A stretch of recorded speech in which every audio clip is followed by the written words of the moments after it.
how to turn on the iPhone 16, 16 Pro or the Pro Max without using the power button.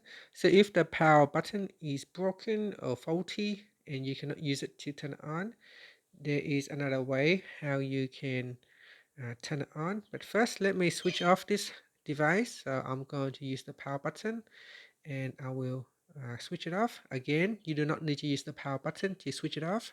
I can use this power button here. So I just need to press on this power button and then swipe it across to turn off the device. Now when you want to turn on your phone without using the power button, you need to have a power cable, a charger cable.